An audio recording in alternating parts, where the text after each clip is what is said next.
성경 말씀 보겠습니다. 베드로전서 1장 9절의 말씀을 다 같이 합독하도록 하겠습니다. 믿음의 결국 곧 영혼의 구원을 받음이라. 아멘.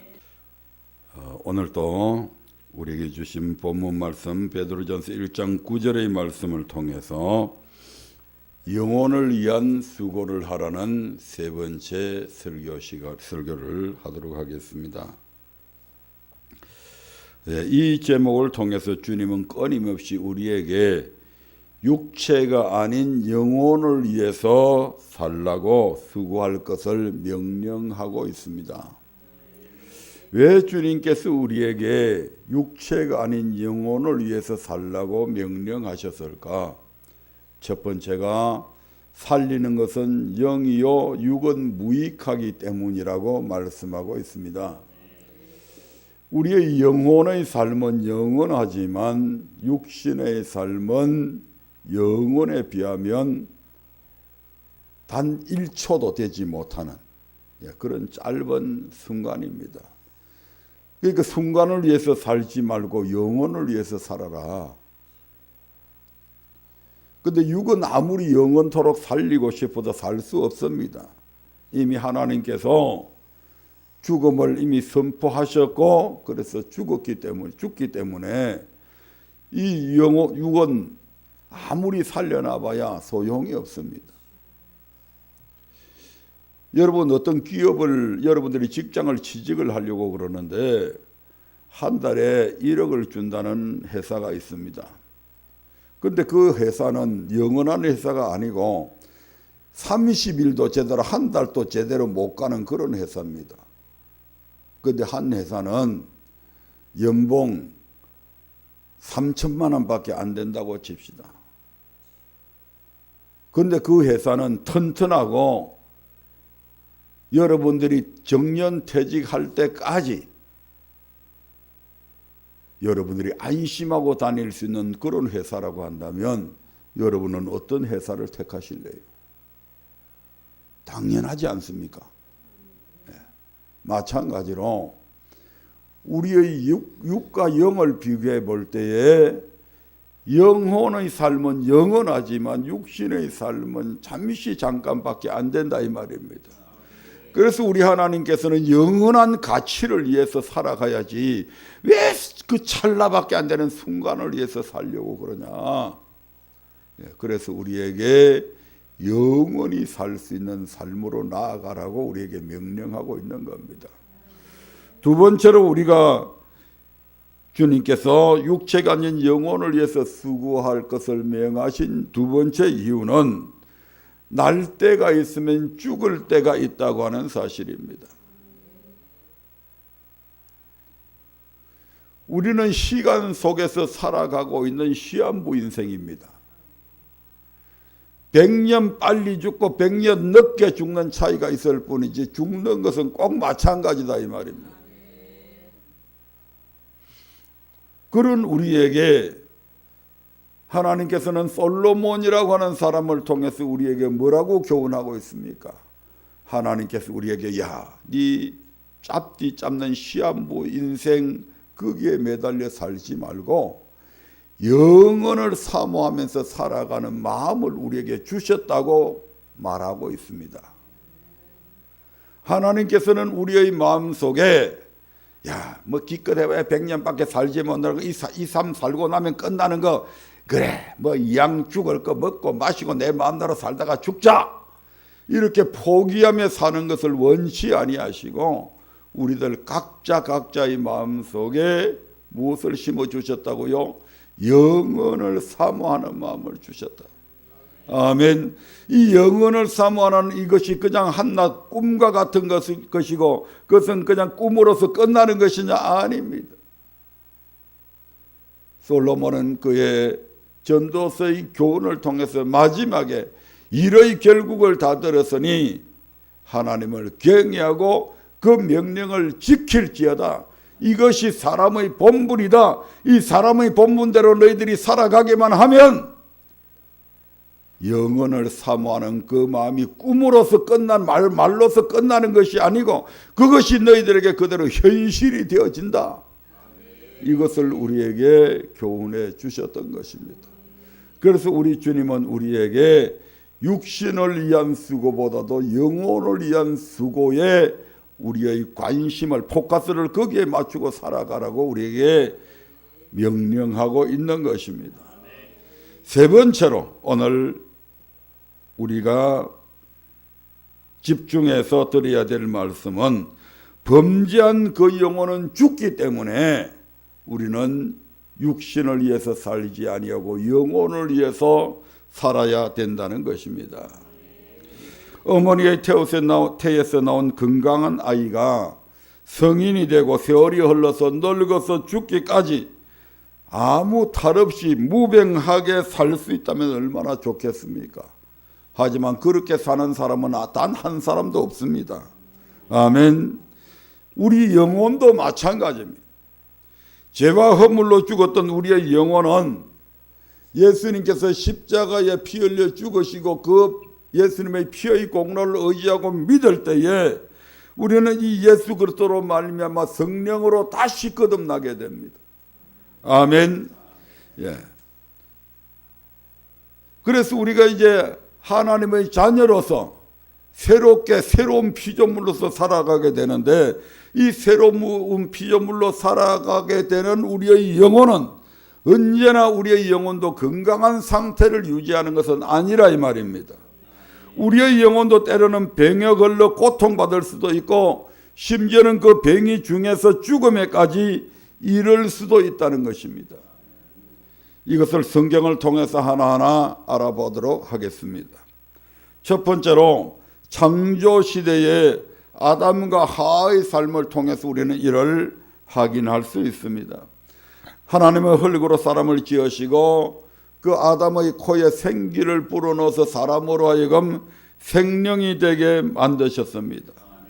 이 말의 의미는 사람은 흙으로 만들어진 육적 존재인 동시에 하나님의 생기가 들어가서 생명, 곧 산령이 되어서 하나님과 교통할 수 있는 영적 존재가 되었다는 것입니다.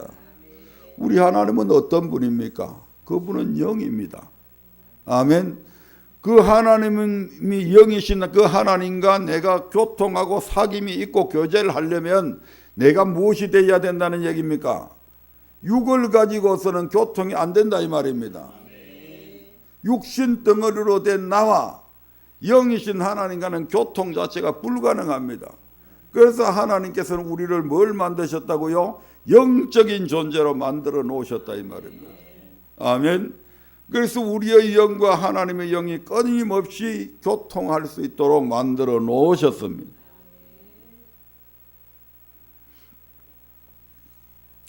그렇게 첫사람 아담은 만들어졌다 이 말입니다. 아멘. 그래서 이 아담과 하와는 에덴 동산에서 내강, 비온, 기온, 히데겔, 유브라데 이러한 강의 축복을 누리고 하나님과 동행하며 교통하며 동행하는 그런 삶을 살았습니다. 육적으로 풍요로운 삶을 누릴 뿐만 아니라 영적으로도 언제든지 자유로이 하나님과 교통하는 행복한 삶을 누렸다는 것입니다. 그러나 아담과 하와가 뱀의 깨면내부가 하나님의 명령 곧 언약을 어기고 선악을 알게 하는 나무의 실과를 따먹은 후에는 어떻게 되었을까요? 창세기 3장 7절부터 8절에서는 이렇게 말씀하고 있습니다. 같이 읽어봅니다. 이에 그들의 눈이 밝아 자기들의 몸이 벗은 줄을 알고 무화과 나무 잎을 엮어 치마를 하였더라. 그들이 날이 서늘할 때에 동산에 거니시는 여호와 하나님의 음성을 듣고 아담과 그 아내가 여호와 하나님의 낯을 피하여 동산 나무 사이에 숨은지라. 아담과 하와는 먼저 자신들의 몸이 벗은 것을 알고 부끄러워하였다고 합니다. 영의 눈도 열렸지만 육의 눈이 더 발달되어서 열려버린 겁니다. 그리고 그들은 동산에 거니시는 하나님의 음성을 들었을 때에 그 하나님을 향해서 아 하나님 오셨습니까? 여호와 하나님 오셨습니까? 하고 반갑게 맞이한 것이 아니라 이전의 모습들과는 전혀 상반된 하나님의 음성이 들려오니까 그 낯을 피해서 동산 나무 사이에 숨어버렸다고 합니다. 아담과 하와의 이런 행동이 의미하는 바는 무엇입니까?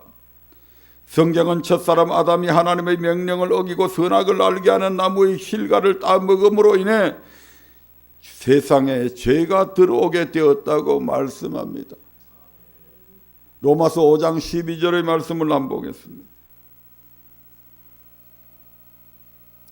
이러므로 한 사람으로 말미암아 죄가 세상에 들어오고 죄로 말미암아 사망이 왔나니 이와 같이 모든 사람이 죄를 지었으므로 사망이 모든 사람에게 이르렀느니라. 즉 아담과 하와가 하나님의 법을 지키며 지내는 동안에는 벗어서도 수치심을 전혀 느끼지 못하고 또 하나님을 두려워하지도 않았으며 하나님과 교통하는 삶을 살았지만 하나님의 명령을 어기고 범죄한 후에는 그 모든 것이 다 파괴되어 버렸습니다. 범죄함으로 인해 죄에 대한 눈이 밝아졌을 뿐만 아니라 죄에 대한 눈이 밝아졌다. 도적놈은요 탁 무엇을 똑같은 사물을 탁 보는데도 야 저거는 어떻게 하면 훔칠 수 있겠다 하는 지혜가 막 머릿속에 번개처럼 막 회전이 돌아갑니다. 사기치는 사람은 저거는 저 사람은 좀 어렵겠다. 근데 저거는 보니까 딱 몇 마디 말만 던지면 내한테 넘어오겠다. 금방 알아챕니다. 죄의 눈이 밝아졌다 이 말이에요. 아멘. 뿐만 아니라 무엇보다도 하나님의 음성을 듣고 하나님의 낯을 피하여 숨을 만큼 하나님의 두려운 존재가 되어버린 겁니다. 아멘. 그래서 하나님이 다가가면 갈수록 아담은 점점 더 멀어가 나가는 것이죠. 마치 빛이 나가면 어둠이 자꾸 뒤로 물러가듯이 이는 곧 하나님과의 교통이 단절되었음을 의미합니다. 선악을 알게 하는 나무의 실과는 먹지 말라 내가 먹는 날에는 정령 죽으리라는 하나님의 말씀대로 그 실과를 따먹음으로 범죄한 그들의 영혼이 죽게 되었던 것입니다. 이처럼 아담의 불순종으로 인해 죄가 세상에 들어왔고 그 죄로 말미암아 하나님과의 교통이 단절되는 영혼의 죽음이 찾아오게 된 것입니다. 두 번째로 구약시대 이스라엘 백성들의 모습을 통해서 살펴보도록 하겠습니다. 첫사람 아담이 인류의 조상으로서 하나님께서 택하신 자였다면 이스라엘 백성은 믿음의 조상으로서 하나님께서 택하신 족속입니다. 하나의 민족입니다. 개인이 아닌. 그리고 성경의 창세기 1장부터 11장을 제외한 창세기 12장부터 말라기 4장까지 구약 성경의 대부분은 이스라엘 민족의 역사에 관한 기록들을 기록하고 있는 책입니다. 그리고 이스라엘 민족의 역사는 가나안 입성을 기준으로 해서 두 갈래로 나누어 본다면 창세기 12장부터 신명기까지와 여호수아부터 말라기까지로 구분할 수 있는데 이를 기준으로 이스라엘 백성의 영적 상태를 살펴보면 이렇습니다. 첫 번째로 광야 교회에서 있었던 이스라엘 백성들의 영적 상태입니다. 하나님은 창세기 12장에서 아브라함 한 사람을 믿음의 조상으로 택하시고 그의 후손으로 한 민족 곧 이스라엘 민족을 이루게 하사 하나님의 백성으로 택합니다. 그러나 이스라엘 자손은 이방 나라 애굽에서 자그만치 400여 년이라는 기나긴 세월 동안 종살이를 하게 되는데 그들에 대한 애굽의 압제와 학대가 갈수록 심해져서 극기야 아들을 낳으면 죽여야만 하는 그런 지경에 이르게 됩니다. 이에 그들은 하나님께 간절히 부르짖게 되고 그들의 신음을 들으신 하나님은 전지전능하신 역사하심으로 그들을 애굽에서 구원하여 내시게 됩니다. 한편 하나님께서 이스라엘 자손을 애굽에서 구원해내신 가정은 오늘날 우리를 구원하사 하나님의 백성이 되게 하신 과정을 그대로 보여줍니다. 애굽에서 이스라엘 자손을 구원해내신 과정이 어떻습니까? 하나님은 창세기 15장에서 그들을 택하셨습니다. 출애굽기 12장에서 유월절 어린 양의 피를 바르게 하셨습니다. 출애굽기 13장에서 불기둥과 구름기둥으로 이스라엘 백성들을 인도하십니다. 출애굽기 14장에서 그들을 홍해가로 인도하시게 되고 홍해를 건너게 만듭니다. 출애굽기 15장 2절에서 여호와는 나의 힘이여 노래시며 그는 나의 구원자요 나의 하나님이라고 하는 위대한 신앙 고백을 하게 됩니다. 이것하고 오늘날 죄로 말미암아 죽었던 저와 여러분을 구원하신 과정이 똑같다 이 말입니다. 그래서 우리에게도 뭐가 있어야 된다? 먼저 뭐가 있어야 돼요? 택함이 있어야 되잖아요. 아멘. 에베소서 1장 4절의 말씀을 한번 보겠습니다. 같이 읽겠습니다. 곧 창세전에 그리스도 안에서 우리를 택하사 우리로 사랑 안에서 그 앞에 거룩하고 흠이 없게 하시려고. 창세전에 그리스도 안에서 우리를 택했다. 아멘. 아브라함 때에 하나님께 택함 받은 이스라엘 백성들처럼 오늘 신약 시대에 예수 그리스도를 믿는 우리 모두들도 그냥 우리가 믿는 게 아니라 우리가 창세전에 세상을 창조하시기도 전에 하나님께서 우리를 택하셨다고 얘기합니다. 아멘. 두 번째로 우리도 그러면 피 발랐냐? 1장 7절의 말씀을 보겠습니다.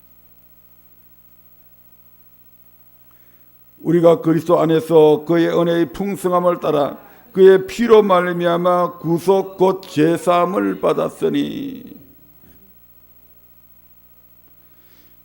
누구의 피로 말미암아? 그의 피로 말미암아 예수 그리스도의 피로 말미암아 구속 곧 제사함을 받았다.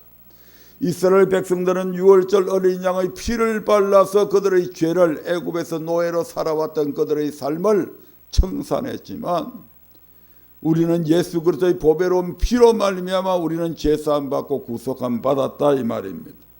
아멘. 빌립보서 2장 8절도 한번 볼까요? 빌립보서 2장 8절입니다. 같이 읽어봅니다. 사람의 모양으로 나타나셨음에 자기를 낮추시고 죽기까지 복종하셨으니 곧 십자가에 죽으심이라. 우리 주님께서 십자가에서 우리의 죄를 위해서 십자가에서 대속의 제물로 피를 다 쏟아 죽으셨습니다. 이로 말미암아 우리가 구속함을 입었지 않습니까? 그러면 이제 이스라엘 백성들처럼 우리도 불구름 기둥과 같은 그러한 인도하심을 받아야 됩니다. 바로 성령으로 우리는 인도함을 통해서 교회로 인도되어졌습니다. 요한복음 6장 44절의 말씀을 한번 보겠습니다. 요한복음 6장 44절입니다.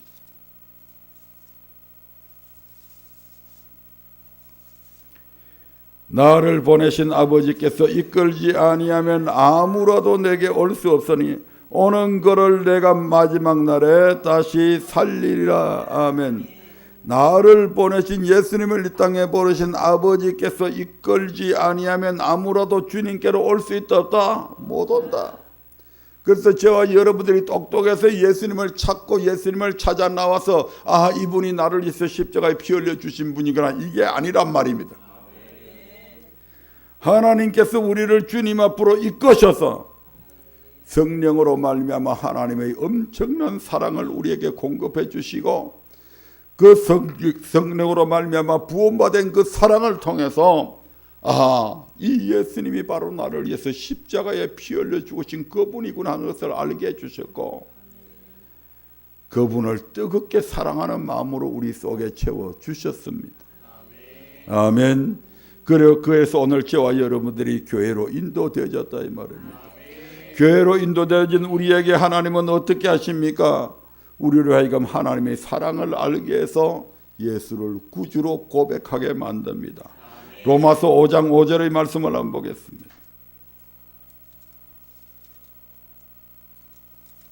소망이 부끄럽게 아니하면 우리에게 주신 성령으로 말미암아 하나님의 사랑이 우리 마음에 부음받으리니. 아멘.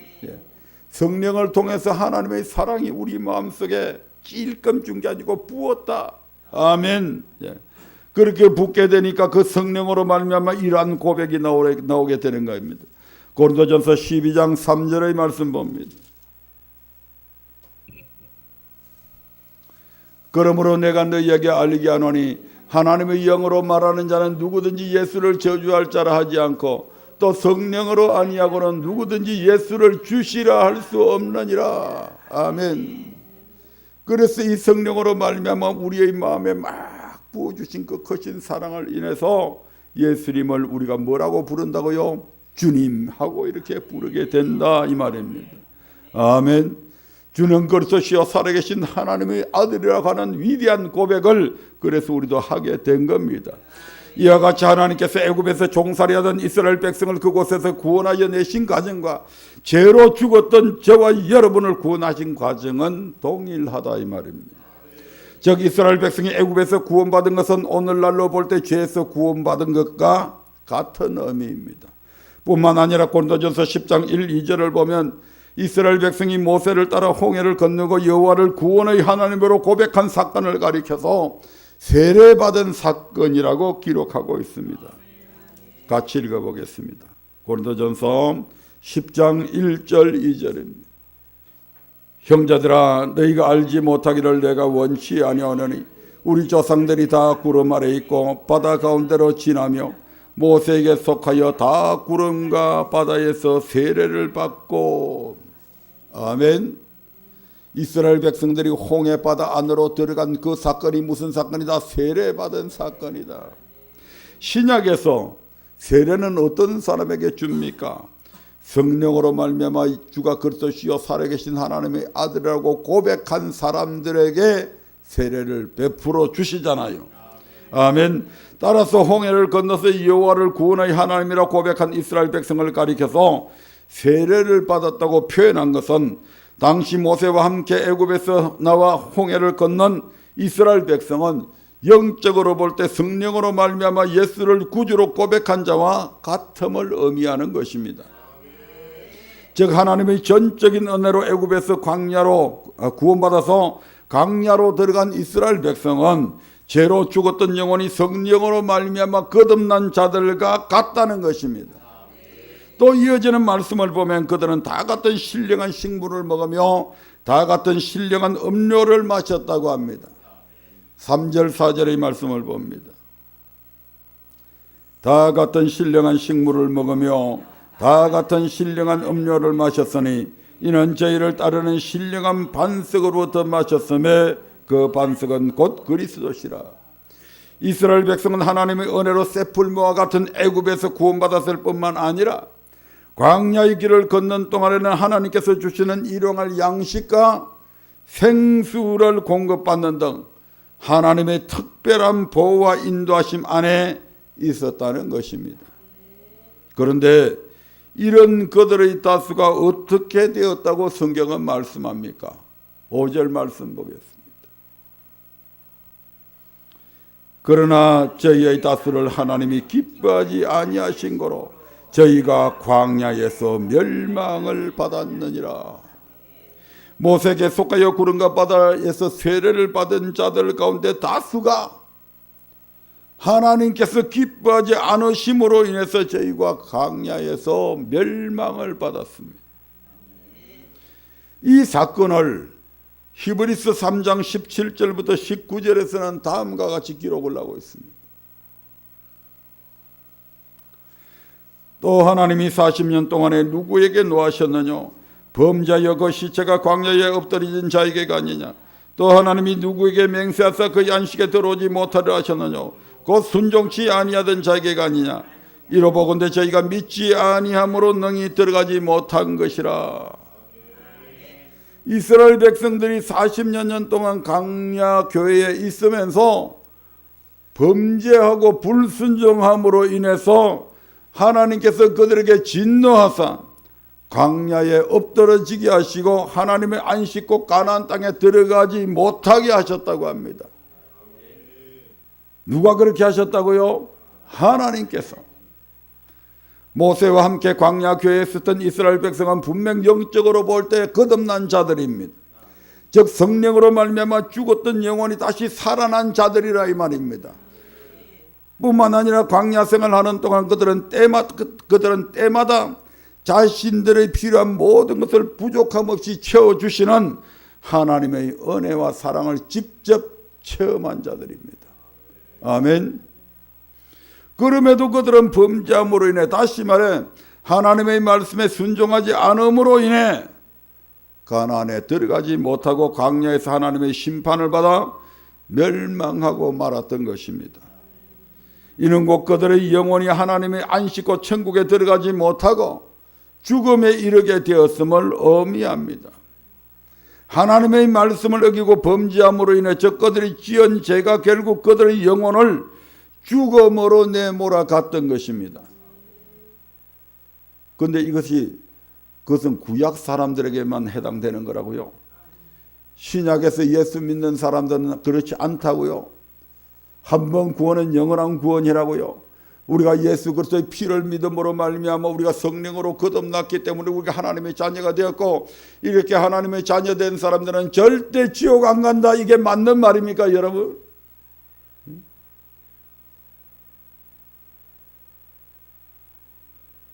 이스라엘 백성들도 우리하고 똑같은 신앙 고백을 했잖아요. 아멘. 그런데 하나님께서 그들에게 율법을 주어서 그들을 망하게 한 겁니까? 많은 사람들이 그렇게 생각하고 있잖아요. 그래서 율법 얘기하면 아예 그것은 우리를 망하게 하는 법인 줄로 착각을 하고 있다 이 말입니다.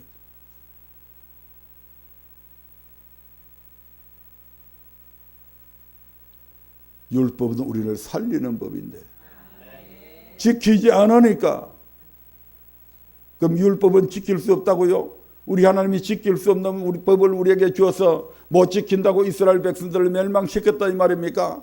그 하나님이 어떻게 이스라엘 백성을 사랑한다고 말할 수 있냐 이 말입니다. 그 하나님이 오늘날 저와 여러분들을 어떻게 사랑한다고 보장할 수 있냐 이 말입니다. 구약시대의 이스라엘 백성들을 하나님은 오늘날 우리보다 덜 사랑했을까요? 로마서에서는 분명 저들을 가리켜서 이스라엘 백성을 가리켜서 창감람나무라고 그랬고, 오늘 저와 여러분들을 가리켜서 돌감람나무라고 그랬는데, 다시 말씀드리면 하나님은 이스라엘 백성들을 오늘날 이방인이었던 저와 여러분들보다 더 사랑했다 이 말입니다. 더 귀하게 여긴 것입니다. 그럼에도 불구하고 그들이 하나님의 말씀에 범죄하고 불순종하게 되니까 하나님께서 광야 교회에서 멸망시켜버립니다. 아멘. 두 번째로 이제 신명기를 지나서 북이스라엘과 남유다 백성의 영적 상태를 통해서 그들은 어떠했는지 한번 살펴보도록 하겠습니다. 40년간의 광야 생활이 끝나갈 무렵 그동안 이스라엘 백성을 이끌었던 모세는 가나안 땅에 들어가지 못한 채 모압 평지에서 그 열조에게로 돌아가게 됩니다. 그리고 모세의 뒤를 이어서 여호수아가 이스라엘 백성들의 지도자로 세워지게 되고, 그를 통해 마침내 이스라엘 백성은 하나님께서 약속하신 젖과 꿀이 흐르는 땅 가나안 땅에 들어가게 됩니다. 이처럼 여호수아가 백성들을 다스리던 시대가 끝나고 사사시대를 지나 왕정시대로 들어가게 되는데, 초대왕 사울과 다윗 왕을 이어서 왕위에 오른 왕이 바로 솔로몬 왕입니다. 이 솔로몬 왕이 하나님 앞에 너무 죄를 많이 지었기 때문에 하나님께서는 이 솔로몬의 아들 때에 이르러서 이스라엘 땅을 두 개로 나누어 버립니다. 아멘. 여로보암이 이끄는 북이스라엘과 솔로몬의 아들 르호보암이 이끄는 남유다로 분열시켜 버립니다. 그리고 분열된 이스라엘 가운데 북이스라엘은 BC 722년에 아수르에 의해서 멸망을 당하게 되고, BC 586년에 남유다도 바벨론에 의해서 멸망되는데, 그들이 멸망되는 이유를 성경은 이렇게 기록하고 있습니다. 첫 번째로 북이스라엘이 아수르에 멸망당한 이유를 찾아보겠습니다. 열왕기하 18장 11절부터 12절의 말씀을 봅니다. 아수르 왕이 이스라엘을 사로잡아 아수르에 이르러 할라와 고산하볼 핫숫가와 메대 사람의 여러 성읍에 두었으니 이는 저희가 그 하나님 여호와의 말씀을 준행치 아니하고 그 언약을 배반하고 여호와의 종 모세의 모든 명한 것을 거스려 듣지도 아니하며 형치도 아니하였음이었더라. 하나님은 애굽에서 이스라엘 백성들을 광야로 인도하여 내신 후에 시내산에서 모세를 통해 율법과 계명을 선포하시고 그 모든 말씀에 대하여 이스라엘 백성들과 언약을 맺으셨습니다. 그런데 이스라엘 백성들이 그 언약을 배반하고 하나님께서 모세로 명하신 말씀들을 행치 않음으로 인해서 아수르에 멸망당했다고 그렇게 기록을 하고 있습니다. 아멘. 다음으로 남유다가 멸망당한, 바벨론에 의해 멸망당한 이유를 살펴보겠습니다. 예레미야 25장 8절 9절의 말씀을 봅니다. 그러므로 나 만군의 여호와가 이같이 말하노라. 너희가 내 말을 듣지 아니하였은즉 보라, 내가 보내어 북방 모든 족속과 내 종 바벨론 왕 느부갓네살을 불러다가 이 땅과 그 거민과 사방 모든 나라를 쳐서 진멸하여 그들로 놀램과 치솟거리가 되게 하며 땅으로 영영한 황무지가 되게 할 것이라. 북이스라엘의 멸망을 교훈 삼아 그릇된 길에서 돌이켜서 하나님의 말씀에 순종했음에도 불구하고 남유다 백성 역시 하나님의 언약을 배반하고 불순종함으로 인해서 바벨론에 의해 멸망하였다는 것입니다. 하나님은 남유다를 멸망시키시기 전 예레미야에게 예루살렘 거리에서 공의를 행하며 진리를 구하는 자를 한 사람이라도 찾으면 내가 이 예루살렘 멸망시키지 않겠다고 약속합니다. 예레미야 5장 1절의 말씀을 한번 보겠습니다. 너희는 예루살렘 거리로 빨리 왕래하며 그 넓은 거리에서 찾아보고 알라. 너희가 만일 공의를 행하며 진리를 구하는 자를 한 사람이라도 찾으면 내가 이 성을 사하리라. 얼마나 희망적인 말입니까? 지금 예레미야 입장에서 보면 자기 나라가 지금 멸망의 길로 계속 지금 치닫고 있는데 그 극한 상황에 다 도달했는데 하나님께서 예레미야에게 예레미야야, 내가 이 예루살렘에 진리를 공의를 행하고 진리를 구하는 자를 한 명만이라도 찾으면 내가 이 성을 사주겠다. 네 말고 네가 한 명만 찾으면.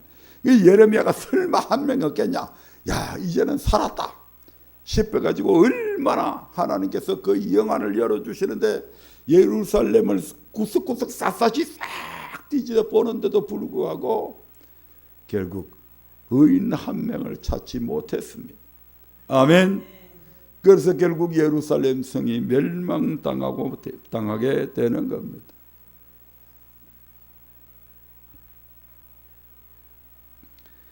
북이스라엘 백성도 남유다 백성도 분명 하나님께 택함을 받고 하나님의 계명을 지키며 살리기로 언약한 하나님의 백성들이었습니다.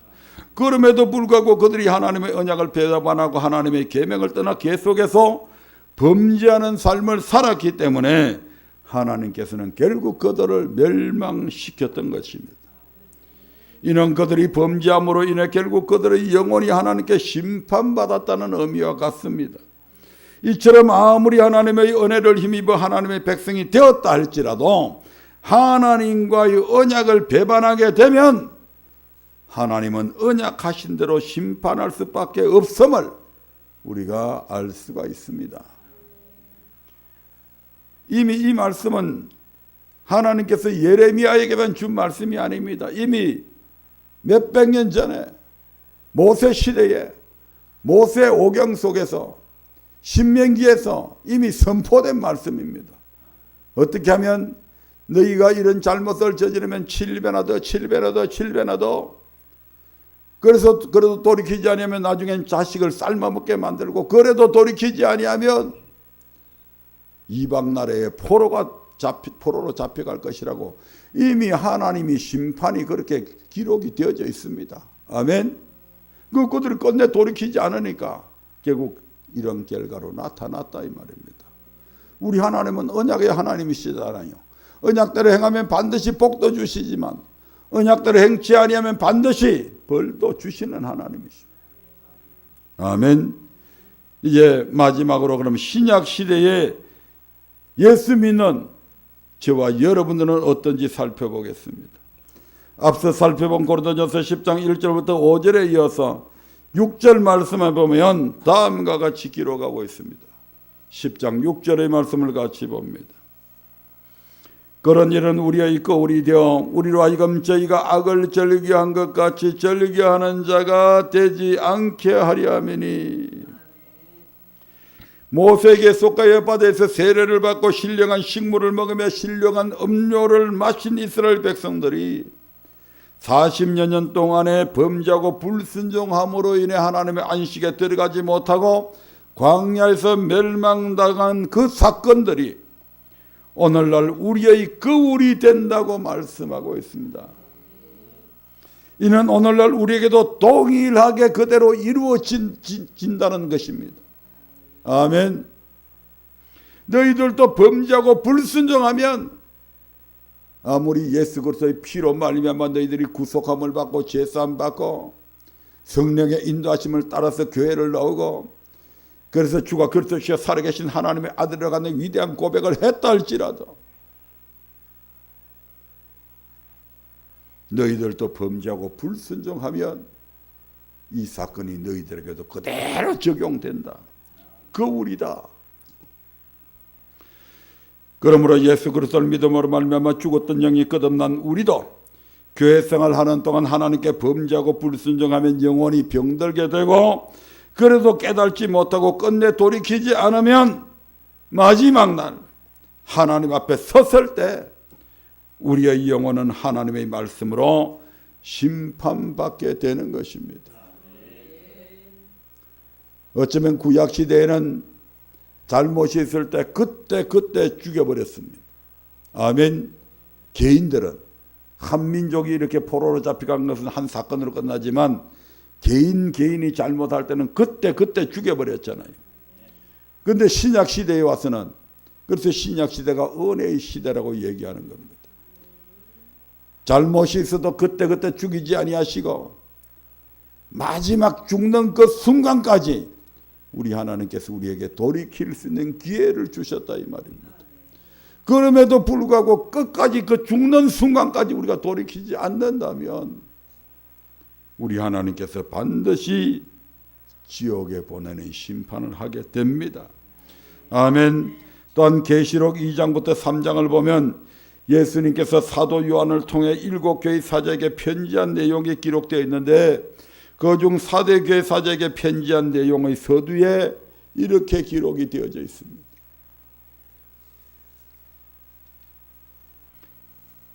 계시록 3장 1절부터 3절의 말씀을 한번 보겠습니다. 사대교회 사제에게 편지하기를 하나님의 7영과 7배를 가진 이가 가라사대 내가 내 행위를 아노니 내가 살았다는 이름은 가졌으나 죽은 자로다. 너는 일깨어 그 남은 바 죽게 된 것을 굳게 하라.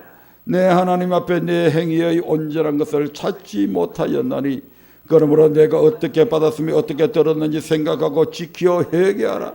만일 일깨지 아니하면 내가 도적같이 이르니 어느 시에 내게 임할는지 내가 알지 못하리라. 예수님은 사대교회 사제에게 편지하기를 네가 살았다는 이름은 가졌으나 죽은 자다. 이렇게 책망하십니다. 사대교회 성도들은 자신들의 영혼이 당연히 살아있다고 생각하고 있지만 하나님의 눈으로 볼 때에 사실 그들의 영혼은 이미 죽은 자와 같다는 것입니다. 그러면 예수님은 이 같은 말씀을 무엇에 근거해서 이렇게 지금 죽었다고 말씀하고 있는 겁니까? 내가 네 행위를 아노니 하나님 앞에 내 행위의 온전한 것을 찾지 못하였노니 네가 죽었는지 살았는지 하나님은 지금 무엇을 가지고 지금 보고 있는 겁니까? 사대교회 성도들의 행위를 보고 지금 판단하고 있는 거예요. 아멘.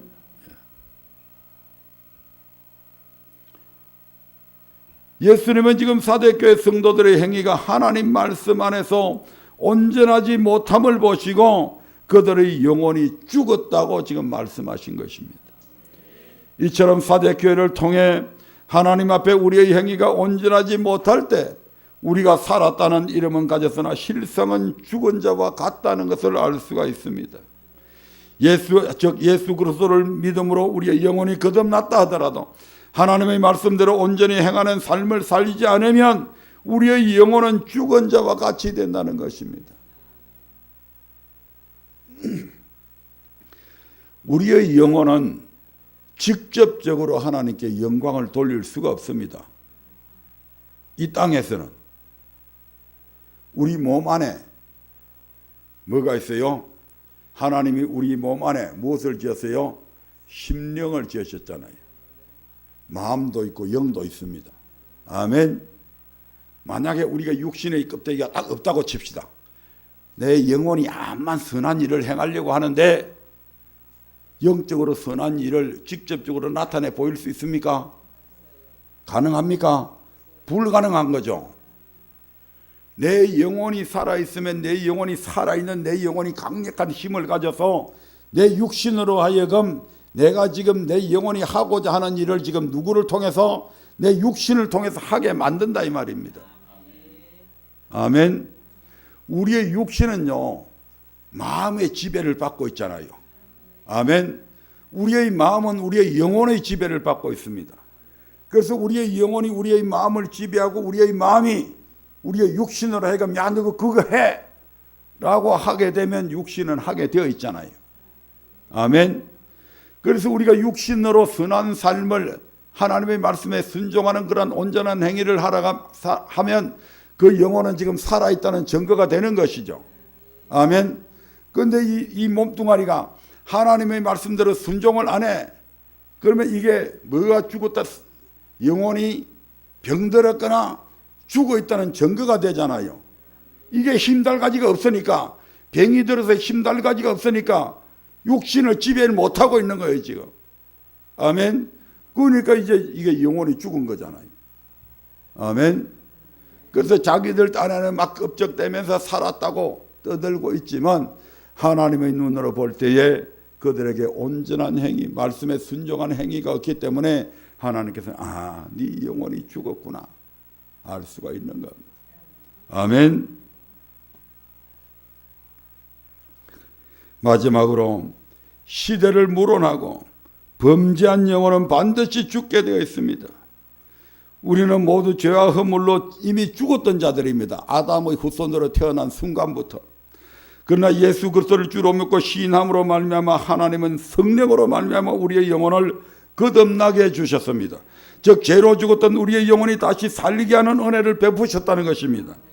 그래서 고린도전서 15장 45절에서는 마지막 아단이 준 예수님은 살려주는 영이 되셨다고 기록하고 있습니다. 같이 읽어봅니다. 기록된 바 첫사람 아담은 산영이 되었다함과 같이 마지막 아담은 살려주는 영이 되었나니. 그러나 앞서 살펴본 말씀을 통해 알 수 있듯이 우리는 창조시대부터 신약시대에 이르기까지 하나님의 말씀을 버리고 죄악된 삶을 살게 되면 영혼이 병들게 되고 그럼에도 불구하고 끝내 돌이키지 않으면 반드시 죽음에 이르게 된다고 하는 사실을 우리는 이미 배웠습니다. 아멘. 이를 보다 명확히 기록한 성경 말씀이 또 있는데 그거 찾아보고 마치도록 하겠습니다. 에스겔서 3장 20절의 말씀을 보겠습니다. 또 의인이 그 의에서 돌이켜 악을 행할 때는 이미 행한 그 언은 기억할 바가 아니라 내가 그 앞에 거치는 것을 두면 그가 죽을지니. 아멘. 에스겔서 18장 24절부터 27절의 말씀도 보겠습니다.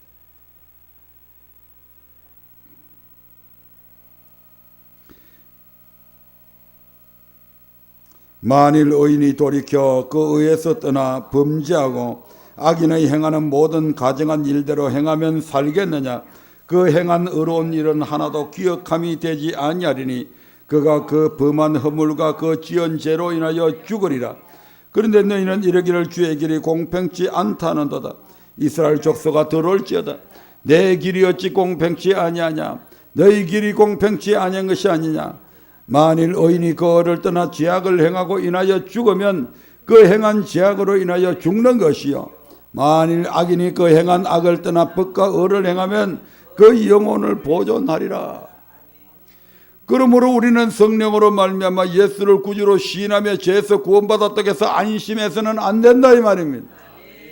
하나님께서 명하신 그 말씀대로 지켜 행하지 아니하고 말씀과 반대되는 죄악된 삶을 살게 된다면 이전에 우리가 의롭게 행했던 하나님의 말씀에 잘 순종했던 것은 아무 소용이 없게 된다 이 말입니다. 상계 처리가 안 되는 거예요. 이건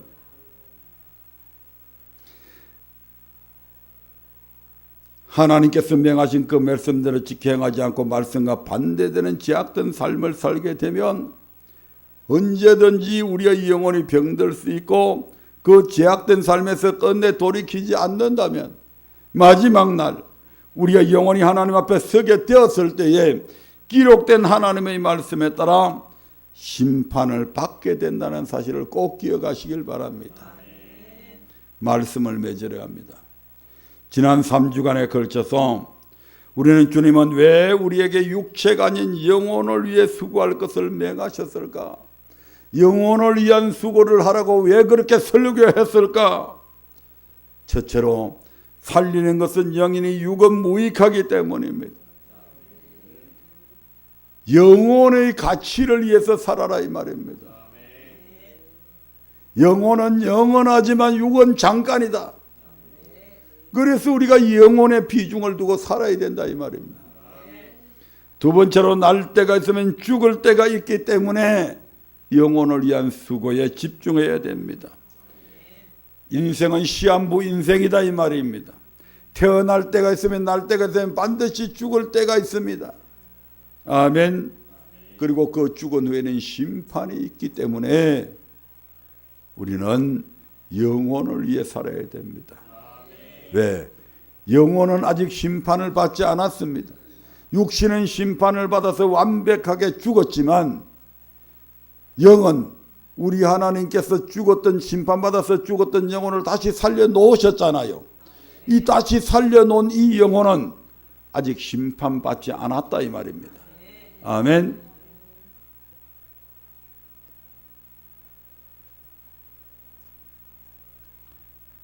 모든 육체는 풀과 같고 그 모든 영광은 풀의 꽃과 같으니 풀은 마르고 꽃은 떨어지되 모든 육체는 풀과 같다.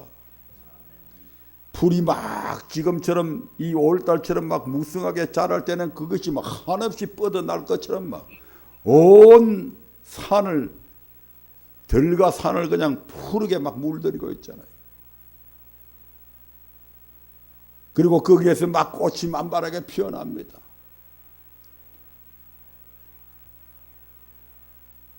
우리가 누리는 모든 영광은 뭐 같다? 풀의 꽃과 같다.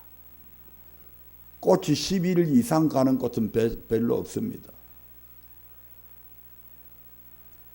그리고 그러면 꽃이 시들고 떨어지고 나면 풀은 그대로 있습니까? 결국 풀도 시들고 맙니다. 인생이 바로 이와 같은 겁니다. 영원하지 않다 이 말입니다.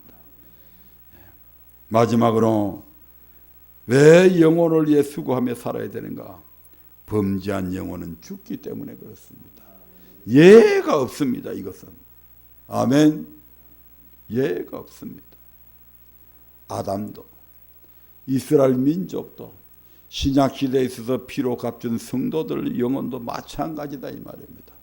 누구든지 범죄하면, 불순종하면 반드시 지옥 가게 되어 있습니다.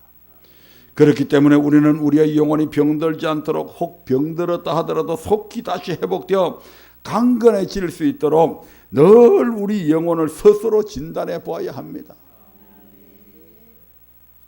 내 영혼이 지금 무엇을 기뻐하고 있는가? 내 영혼이 지금 내가 오늘 하루를 살아가면서 무엇에 집중하며 살아왔는가? 영혼인가 육신인가?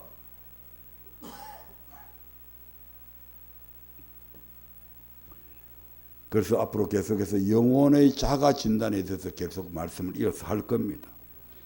다시 말씀드리면 땅으로 돌아가 썩어 없어질 우리 육체를 위한 수고가 아니라 영혼을 위한 수고를 아끼지 말아야 할 것입니다. 그래서 저와 여러분들 모두가 우리의 신앙의 목표가 믿음의 결국 영혼의 구원에 있지 않습니까? 그 영혼의 구원을 위해서 우리가 수고 좀 하십시다. 아멘. 그래서 반드시 승리하는 저와 여러분들 되시기를 주의 이름으로 축원드립니다. 다 같이 기도드립니다.